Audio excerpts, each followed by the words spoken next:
Good morning, everybody. It is Wednesday morning, September 1st. That means it is game week, it is game month, it is college football season here on the 573 Report, our weekly Wednesday show brought to you by 573 Tees, your local apparel company in Columbia. You can check them out, 573tees.com. They do have a brick and mortar setup now in Alley A in downtown Columbia. If you are coming in for the game Saturday against Central Michigan, 3 p.m. kickoff, hey, get here an hour earlier than you plan to. Go down, see the guys at 573tees.com. They do a great job. You also can go to 573tees.com/collections/Power Mizzou, and they've got some Power Mizzou gear for us. We're using some of that as giveaways. We've got a prescription. I don't know what the hell I'm talking about this morning. We've got a prediction contest. We do not have prescription contests. That sounds like it would be illegal, but we have a prediction contest on the site. If you win that, you get the closest to the final score this weekend. You'll get a free Power Mizzou t-shirt. We will send that out to you, but you can also buy one too. They have multiple kinds. They have visors, they have polos, they have some various things, long sleeves. So we're getting some of that, but want to encourage you guys to go ahead and go over to 573tees.com. And check them out, help them out. They've been a great partner of ours for the last year or so. Speaking of partners, Mitchell Forde now on your screen. And, Mitch, I feel like maybe instead of talking about Mizzou sports, we could just do like a reality show about the last 24 hours for you and me. And it would be fairly, I think, at least entertaining to people at the beginning. Yeah, things we've had, there's been some misfortunes. I don't really want to go too deep into it. Yeah. Some car trouble for me, some other issues. But yeah, we're here, still made it, obviously, for the 573 Report. That's the top priority in our lives. So we're ready to prescribe some Mizzou news. Yes, for at least the next 27 minutes. That is the top priority in our lives. And I want to start here with the irony of the breakfast king of Loyola telling us it's too damn early for this show. I mean, yeah, maybe he's the breakfast king because he just eats breakfast food at every meal because he just wakes up in time for lunch and dinner. Right, he could be the brunch king, but I mean, it is 10:03 in the morning. Like, you should have been up for a little while. You should have already had breakfast. You should be planning lunch, to be quite honest. But we do appreciate you managing to be here with us. And if you are here watching live, we certainly encourage you, questions, comments, whatever you've got there, put in the comment section, and we will get to those. We do have quite a bit of stuff to talk about, and we'll start, I think, with Eli Drinkwitz and Steve Wilkes and a couple players talking yesterday. Nothing super newsworthy, Mitch, other than you got to see a little bit of practice, and from all appearances, Mookie Cooper is fine and should be ready to play this weekend? Yeah, I would think so. Like, obviously, the coaching staff and medical training staff knows more than us. And, there's always a chance, I guess, that they could try to, really ease him back and not play him this week and get him ready for Kentucky. But he was out there. He was in full pads, and he was doing everything else that everyone else was doing while we watched. We didn't watch any contact portions of practices, but he was going through warm-ups. He was going through walkthroughs. He was going through, he was running routes. And he did not look hobbled to me. So I would think that bodes well for his chances of playing. How could you actually even see what he was doing? How was he not just a blur because he's like the fastest human in history? Well, everyone slows down every now and again, like, walking pace, standing still from time to time. But yes, obviously, when he moves, it's like a Dash in The Incredibles. You can hardly even see him. I got you. And look, we don't think Mookie Cooper is going to start. And that does have to do with injury to some extent in that. But, I mean, he hasn't practiced for 2 weeks. A kid who hasn't practiced for 2 weeks and hasn't played a college football game for 2 years, I don't care how many stars he has and how much hype there is, that kid is almost certainly not starting. We expect either Barrett Bannister or Chance Looper probably to get the start in the slot. We do think Mookie Cooper's going to play, but let's, I'm just trying to prepare people. Don't be disappointed if it's like 3 catches for 19 yards in the first game. Yeah, absolutely. Like, just because he doesn't start the season opener doesn't mean he can't end up being the guy people thought he was going to be. I mean, first of all, as we've said for a long time, he hasn't played a football game in 3 years. He didn't play either of the last 2 seasons. So regardless of how much he had practiced, I don't think he was going to all of a sudden come in and play. He didn't play 2 years ago? Was he hurt his senior year in high school? He wasn't eligible. because he Okay, changed that's schools. right. So yeah, he has not played a football game since I guess it would be 2018. Mm-hmm. So yeah, I mean, there's going to be some rust there. I mean, like even if he had been practicing, I don't think I'd expect him to come in and all of a sudden play every single snap. Plus, he's in a pretty deep position group. I mean, Barrett Bannister was always going to play. He's done everything the coaches have asked. He's always been steady, been consistent. He's going to play. Chance Looper, according to Eli Drinkwitz, is at the best camp of any wide receiver. So yeah, I think that Mookie Cooper probably gets eased back into action. I think he'll be out there Saturday. I don't think he'll play a ton. I don't think he'll return punts, but I don't think that means that he, won't by midseason be more of a factor. And I think this is actually the biggest disconnect because between the way fans look at things and the way coaches look at things, fans look at who are the players that are going to win me a game, right? Like be able to make it. And this is football, basketball, baseball, fall in love with the home run. Who are the guys that are going to make that splash play that win me a game? More often than not, coaches are looking at who are guys that are not going to lose me games. In other words, if you've got a kid who 50% of his plays are here and 50% of them are up here, the fans like that kid because they got the 50% that are up here. But the coaches like the kid that's got the 100% like right in here somewhere, like right in the middle. Yeah. Just every play, Right. I know where you're going to be at. You know your assignment. You're going to catch the ball. You may not get 40 yards, but you're going to get 4. And that is not to say that Mookie Cooper is a guy, right, that's going to lose them games. That's not what I'm trying to imply. But I think fans a lot of times fall in love with the flash, whereas coaches will almost always go with just give me the guy that I know is solid, at least at the start. Yeah, I agree. And also the guy that I mean, Mookie Cooper hasn't, like we said, he's new. He hasn't played that much. He hasn't practiced that much. I mean, it may not be that he's inconsistent. It's just that you don't know what you're going to get from him right now. Right. So I think he's got to prove that. And all the newcomers, there's a question about the Tulsa transfer too. People have to prove that on the field in games that the coaches know what they're going to get from them before they're going to all of a sudden, for the most part, before they're all of a sudden, going to start being in the starting lineup. Yeah, Carl Washington wanted to know, did it surprise you that the Tulsa transfers aren't starting? Now, that's kind of two questions. If you had told me a month ago neither of those guys was starting, yes, I would be surprised. If you had told me a week ago, no, I wouldn't be surprised because we told you guys this was probably going to be the case. It was probably going to be Ishberdine and Ennis Rakestraw. And we want to be clear, Caleb Evans is like listed as or with Ishberdine. So we got a depth chart, but it was almost just like a full 2 deep. I mean, there were more ors than not ors on the right. Depth chart, So Caleb Evans is going to play. Allie Green is going to play. But I think it is a case, even when the guy is older, if you are new to the program, you don't have to be equal with the guy that was here before. You have to be clearly better than the guy was here before to win that job.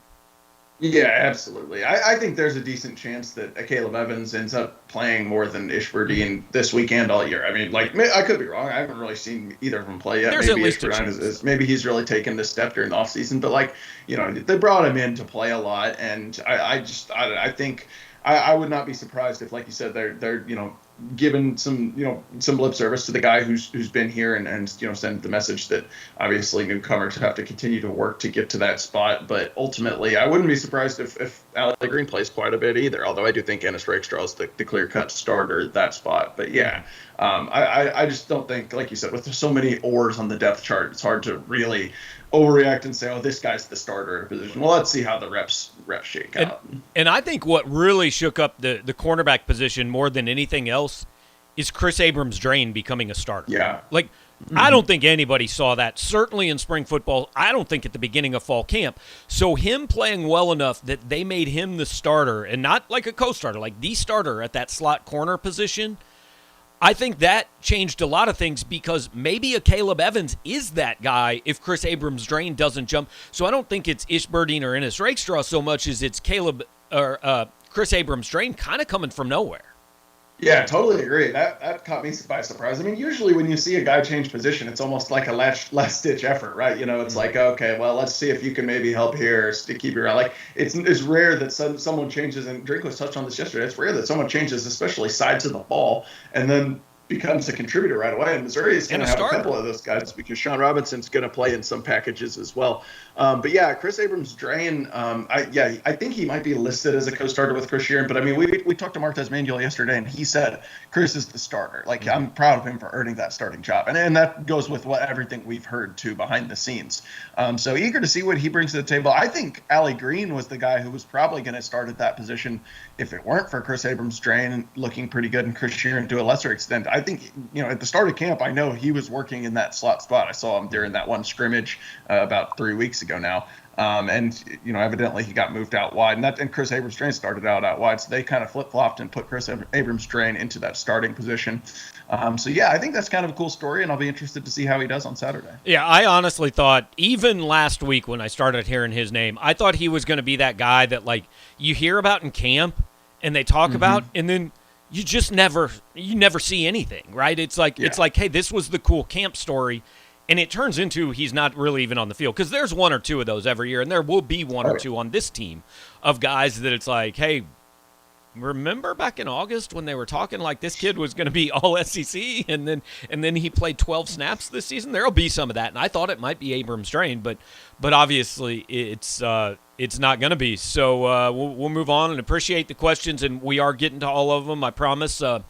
If you guys also, while you're here, while you're waiting, just hit the like button, hit the subscribe button on the channel. That's going to help us out if you don't mind doing that while we answer your questions. Cam wants to know, based off the depth chart, it seems like J.J. Hester and Jay Macklin are not in the wide receiver rotation right now. Macklin's hurt, but I don't see anyone on the 2 DP slot in front of. And I agree. And look, I said 2 weeks ago I didn't think Jay Macklin was going to be in this rotation. And I understand this is, especially to people who follow recruiting, this is what happens, right? A depth chart comes out, and rather than any of the 55 players who are on it, it's a focus on the 17 or whatever that aren't. And I do understand the question. I'm not trying to throw any shade at the question, but the simple fact of the matter is there's not enough spots for everybody to play. I mean, even a depleted roster, Missouri's got like 76 scholarship players. That means probably 25 of them are not going to play this season. And, I think J.J. Hester will get on the field. I think Jay Macklin will at times get on the field, but they've got, 7 or 8 receivers listed, and those guys aren't right now. Yeah, it's a fairly crowded room, and I'll take it one at a time. First of all, I think with Jay Macklin, he had a chance to maybe be in the mix for some playing time in the slot until he got hurt. I like we said earlier, that's a crowded room, and when he got hurt and when Mookie Cooper got hurt is when they kind of switched Chance Looper over, and by all accounts, he's kind of taken a liking to that spot. So that's just that's a crowded position, and I think that maybe you have a few plays designed for Macklin here and there, like you saw at the end of last season, but yeah, I just think he's probably at least a year away from playing regularly. With J.J. Hester, I think he's the prime example of someone who, like you were talking about earlier, it's just, people say things about him. He gets kind of hyped up. He looks good in the uniform, but it just does not seem to have translated into production so far, especially even on the practice field. I mean, last year I know he was battling an injury, but all offseason, Eli Drinkwitz just kept saying, J.J. Hester. He's a guy who we really think can help us. And yes, there's a lot of bodies in that receiver room, but the fact that he couldn't beat out Boo Smith, a walk-on who, played at Mid-America Nazarene and some other JUCO, I do think that's a little bit of a red flag. And everyone comes along at a different pace. Who knows? J.J. Hester 2 years from now could be an all-SEC wide receiver. That's not out of the realm of possibility. But I do think that that's definitely one where the hype has exceeded the production so far. And let's also realize, redshirt freshman, right? We'll see where it goes. And hey, there could, at this time last year, we didn't think Chance Looper or Boo Smith was going to get in the game and make a huge play. So J.J. Hester certainly still could. This is a week 1 pre-game depth chart. It could change. Now, I don't think the piece of paper they hand us is going to significantly change throughout the season. Right. But that doesn't mean, even. So we get that at noon on Tuesday. The depth, the game rotation is going to be set after practice on Thursday. So it is entirely possible either somebody gets hurt or somebody just has a great week and a position coach says, I know we had this guy down in the third team, but like I think he can help us this weekend, and he gets a few snaps. So not being there now is not a reason to sound alarm bells. But it is. Hey, it's all we got to go on right now. Tyler asks, there's been a lot of competition at corner and offensive line. Does that give you more confidence that the groups are strong and deep, or worry that the starters haven't clearly stood out? And this is always the question, right? If you have the does that mean your second guy's really good or your first guy's not good enough? I don't know. Yeah, that's just one of those things we're going to have to wait until the games start to answer. And that's something that both coaches, Drinkwitz and Wilkes, talked about quite a bit yesterday. It's just like, honest, like people wanted to say, like, how do you know what you have when you don't have like preseason games, stuff like that? They're like, we don't know. Like anything could happen. Even guys that have played in years past, literally, they, like Drinkwitz said, they could catch a punt at the 1 yard line and try to throw the ball forward. Like crazy stuff happens. Like Nebraska did. Yeah, exactly.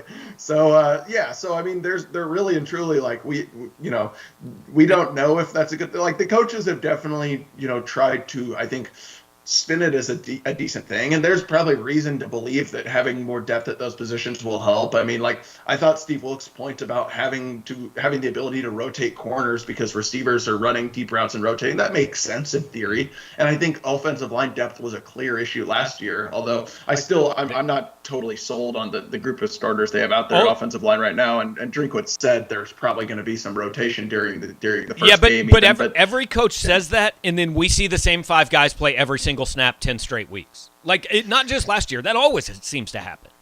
Yeah, I will say last year they actually did mix it up front. Like Bobby Lawrence and Zeke Powell were truly splitting snaps for the first few weeks, and then they did a lot of switching because everybody got hurt and they only had like 8 scholarship players. But you're right. I mean, they're definitely there are definitely some spots where it says and one guy's going to be the clear starter. There are others where I think we'll see true rotations, and we'll find out more answers on Saturday. And what you just pointed out is a thing that. It's a reason I actually do enjoy covering Eli Drinkwitz and respect the way he handles press conferences in the media, because most coaches are going to get up there and say, all you can do, we've prepared really well, we like what we see, we're confident we're going to go out there and play well. He just comes out and says, I don't know, guys. How the hell am I going to know? It's game 1. How do I know what's going to happen, right? I mean, even to the point that somebody said, how much more confident are you in Connor Bazelak? And he goes, I don't know, man. He could get out. I'm confident he can catch the snap, that was a good answer. Yeah, he's like, I know he can catch that snap from center. Right, and I know people read that and go, oh, my God, he thinks Bazelak isn't good. No, he's just saying, look, guys, he's going to be out there in front of 50,000 people for the first time, and he hadn't played in 11 months, and like we feel pretty good. We've done the best we can do. He's the best option we've got, but I can't promise you he's going to go throw for 350 and 4 touchdowns.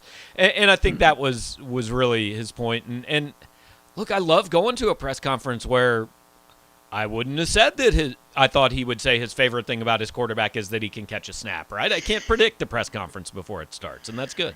Yeah, that is fun, and that's rare among football coaches, like you said. Usually it's very cliche and dry and predictable. But yeah, no, I do think it's important to just kind of have it come from some, like people. A lot of times for people who are on their message board, they know we'll say, here's what the coach said, but just so you know, like, take this with a grain of salt. Please don't get too excited about this. Usually it gets ignored. It's kind of nice for the coach to be the one who says it so that we don't have to be the ones who are like, guys, we really don't know what to expect, or they don't get mad at us when like they're like, you said this person would go for 1,000 yards and he hardly played. Like, well, the coach did say he didn't know what to expect. Right, and people hate I don't know as an answer, but it is usually the answer. To be quite, especially this time of year. I was going to say, in camp. Yeah, you know what we do know? We do know that if you need nice clothing, you go to 573tees.com. You get Mizzou stuff, Eli Drinkwitz stuff, Power Mizzou stuff, Cardinal stuff, Blues, Royals, Chiefs. They've got everything you could need, a lot of State of Missouri gear.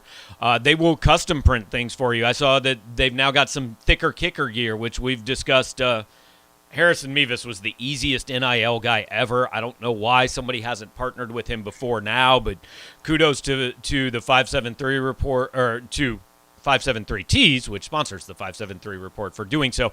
I have not seen the back of the shirt yet. I hope it has like a quarter pounder right? For the thicker burger for the thicker kicker, but Yeah. check them out. So yeah. Yeah, I mean the true travesties so far in NIL are that no thick burger sponsorship for the thicker kicker, and then Johnny Walker, what are we doing here? I mean, like, I know he's never played a meaningful snap, but that's the easiest deal ever. And I'm joking. I know that kids can't be partnered with alcohol companies, but still, we should find a way to make that work. 100%. Like, they have to make a non-alcoholic product, right? I mean, I would think. Yeah. Yeah. So, all right. So that's kind of. I mean, we're not going to get into predictions and all that for this weekend. We'll both do that on at separate times on the site, and I'll do it on Friday on our pick show. So I want to move on. I had a chance to talk to Desiree Reed Francois yesterday for 40 minutes, something like that, in her office. Just kind of a sit down one-on-one interview. And appreciate it. And look, I do want to say first, I agree with people on the site. Well, they were kind of generic answers. Well, yeah, it was her 7th day in the office. I don't know. Even if she has super specific plans, I don't think she's necessarily going to share them with me on day 7, but I don't think she can have super specific plans quite yet. And I do respect the fact that even things about like the game day atmosphere and stuff that I asked her, she said, like, I've got ideas, but I want to be clear. I've not seen a game here yet, so I can't give you I'm coming from a little bit of a position of ignorance, which people might read that word and be upset, but I respect that. I mean, you can't know what you've never seen before. Yeah, for sure. And that was part of, what she was saying here in the opening press conference that, I appreciate it. It's just like we were saying earlier, like, not a lot of people want to hear, I don't know is the answer, but sometimes that's the smart answer, especially, in her case when, she's clearly going to make changes, but you don't and drastic changes, but you don't want to promise something and then go in a different direction or under deliver. I think, one of her big things she said is like, I want to survey people. I want to get to know, our student athletes and what they want, our season ticket holders and what they want, and then let's go from there, which I think, if she follows through on that, I think people will appreciate, because I know certainly on our site, there's a lot of season ticket holders with strong opinions about things that need to be happened that would be pleased to have their voice heard. Yeah, so get ready for those MailChimp emails you're going to get from the Mizzou Athletic Department or SurveyMonkey or whatever it is. Nothing super jumped out. I'll say I've talked to her twice, and she is personable. She's relatable. I think she has a goal. Now, I think a lot of people have this goal, and it doesn't always happen, but of being relatively transparent, in what's going on. And we were actually kind of joking.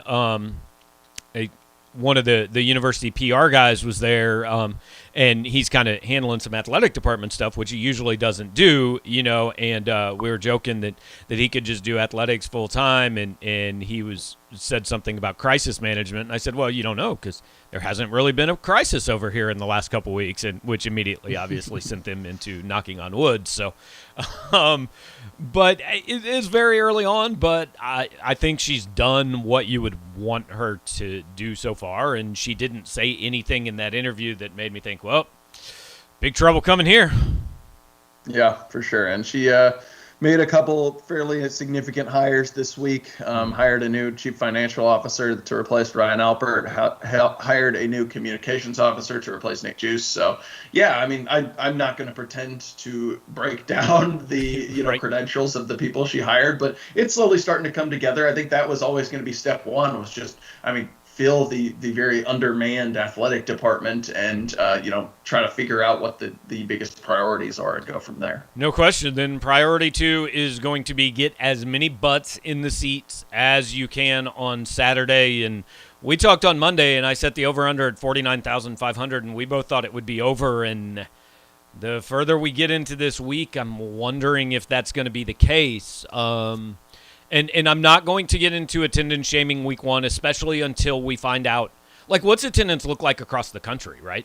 If Missouri has 49.5 and Iowa only has 49.6 and, other places, it is a struggle across the country, then that's okay. Now, look, if Missouri has 46,000 and some of these places like South Carolina or Kentucky or Tennessee or whatever it is packing 84,000 in, then it's concerning. It's not a reason to throw your arms up and quit. But Eli Drinkwitz didn't address it provoked. I mean, he was asked what his message to fans would be, but he was also pretty clear, like, it's time. We think we've done enough to earn some buy-in here, and now we need you to buy in. Mm-hmm. Yeah, and that's something we've talked about a lot, is that, there's a lot of people that are worried about, will Eli Drinkwitz stick around at Missouri if he has the kind of success we think he's going to have? And the easiest way to get him to do that is show, a committed fan base who isn't just going to be committed when they're winning 10 games, but, is has the buy-in and helps him recruit, because, I mean, there's going to be recruits at this game. He doesn't want to have to explain why there's, 40,000 empty seats. So, yeah, I think that, he was pretty clear in what he wants, and, we'll see. I still don't really, like you said, I just don't know what to expect, because it's not just with Missouri. It's a fairly unprecedented situation nationwide. So I will be curious to see what the number is. Yeah, I thought these unprecedented times was going to disappear as a phrase that we would use, but apparently we're still going to milk that for a few more months. So I don't know, since this is the last time that you're on this fantastic video YouTube platform this week, what outside of Mizzou Central Michigan, which somebody said, which game are you most excited to watch besides that? And I said, look, I'm only excited to watch that one because, it's only must watch because I literally must watch it. There are a lot of good games. I mean, what kind of jumps out to you? I mean, I'm going to watch probably no other games, right, because that's the thing. That's the one that I don't know what I complain, but the one thing about our job that people don't understand, they're like, oh, you get to watch so much sports. No, with the 3:00 kick, I watch no other sports. But you will see Notre Dame, Florida State on Sunday, and you can see Louisville, Ole Miss on Monday. That's true. And there are Thursday and Friday games Minnesota this week. Thursday, yeah. No, there's some good games all weekend, that's for sure. The obvious answer would have been Clemson, Georgia. I think that'll be fantastic. I love that both programs are willing to do that. I mean, it's a playoff caliber game right out of the gate. And both teams have some question marks. Like Georgia, are they really good enough to contend to win it all? Clemson, how big of a drop off is it with Clemson with DJ Uiagalelei? I can't do it. Instead of Trevor Lawrence. Right. So I think that's the best one of the weekend. I will be very interested to see Florida State, Notre Dame. I'll be interested to see Louisville, Ole Miss, just because I keep tabs on the Louisville program, and I think Ole Miss is an intriguing team this year. So, yeah, definitely. I think it's a good opening weekend slate. Well, week one slate. I guess it's not opening weekend, but yeah, I like Boise, UCF. That's interesting. I really like LSU, UCLA. UCLA looked great against a terrible team in week one. Those are two programs that are kind of at a place where it's like, okay, which direction are you going to go here, right? Because Chip Kelly has struggled mightily at UCLA, and so people are wondering, is this the year? Especially he's got Dorian Thompson-Robinson back for his 19th year as starting quarterback, and I love that kid. Yeah. I mean, he is up and down. Like we were talking about earlier, fans fall in love with the Flash. I fell in love with the flash of him on one of those Pac-12 after dark games, and I assume that was around 1985, because he's literally been there my whole life. Yeah, he took over for Troy Aikman, I believe, at UCLA. Yeah. So I was in diapers watching Dorian Thompson-Robinson play quarterback. I'm convinced of it. So, but then also you've got UCLA, which it's crazy to think, or I mean LSU, it's crazy to think where that program was, 18 months ago. Yeah, and where they're really at today. Insane. I mean, one from being talked about like legitimately as one of the better college football teams ever to all the stuff they've had go on, and they're still super talented. So it's not insane to think they could get back there, but also there's just a lot of issues. Even if all the stuff had gone on, but they were winning football games, they were 7-3 or 8-2 last year, that'd be one thing. But it was all the stuff went on, and they were bad last year. I mean, I know they finished 5-5, but they were that was a bad LSU team last year. Yeah, I mean the defense was truly comical. I mean, first of all, losing to Mississippi State, which I mean at the time looked bad, but it's like Mike Leach just keeps giving. But then Mississippi State couldn't move the ball against anyone. And then we saw it firsthand. Against Missouri. Right. We saw it firsthand. I mean, I've never seen players get as open as Missouri's receivers were against LSU. I mean, that play where Michael Wilson scored, there was no one within 40 yards of him. It was insane.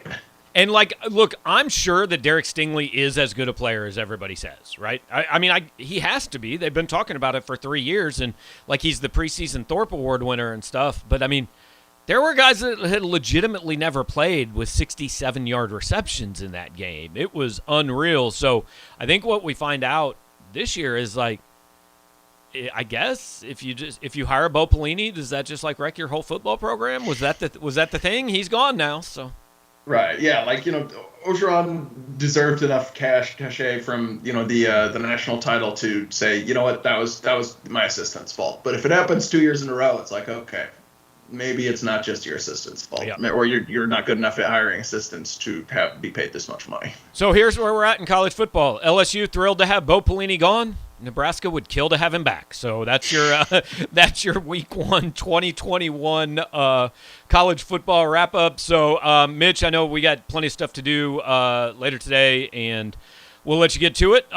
Thanks for hopping on with us, and thanks to all of you guys for watching. Once again, the 573 Report brought to you by 573 Tees. You can go down to Alley A in downtown Columbia if you prefer the walk-in, in-person contact. If you'd rather do all your shopping online, 573tees.com. If after that address you type /collections/Power Mizzou, you can get some site gear and have that to wear around, whether it's to games or just wear it around to your friends and they say, hey, what's Power Mizzou? And then you can be like an associate salesman for the site. You won't get any money or any reward for it, but we certainly would appreciate it. So thanks for watching. I will be back tomorrow afternoon talking with Central Michigan reporter about the Chippewas and previewing this week's matchup. Friday, we're going to have a pick show. Andrew Jones is going to join me on our first weekly pick show, and then Saturday is game day. So we're getting there, a little over 72 hours. Thanks for watching, guys. Hit the like button on the way out, and we'll talk to you later on.